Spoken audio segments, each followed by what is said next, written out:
I like it. Paul says, finally, whatever things are true, whatever things are noble, whatever things are just, whatever things are pure, whatever things are lovely, whatever things are of good report, if there is any virtue, and if there is anything praiseworthy, meditate on these things. Paul says, instead of thinking about the things that you should stress about, think about the things that you should be grateful for. He says, whatever is true. What's true? I'm still here. What's true? I still have breath in my body. What's true? I am okay.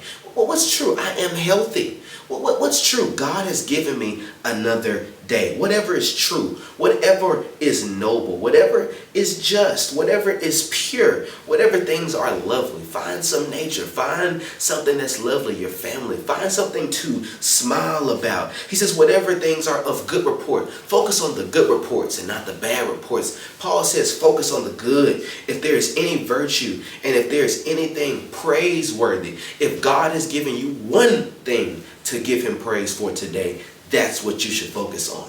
If God has given you one thing to give him praise for today, that's what you should focus on. And then I like this last, meditate on these things. We underestimate the power of meditation. We underestimate the power of mental work.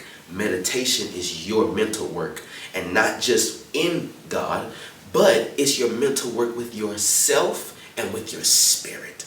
Your spirit is sensitive. Your spirit deserves this good quality work. Your spirit deserves to be refreshed, rejuvenated, and re-inspired. Your spirit needs a reset. And so meditation helps us ground ourselves. Take a second. It helps us pause. It helps us to think about the things.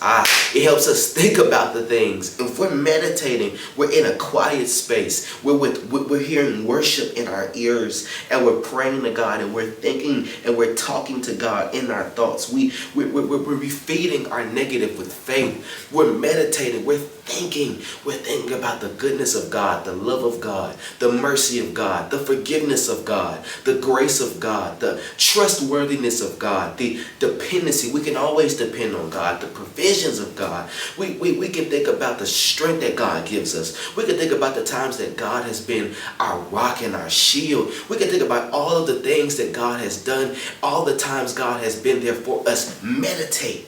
Think on these things. Write these things down. Journal these things because they matter. And because if we do them now, it will pay off later.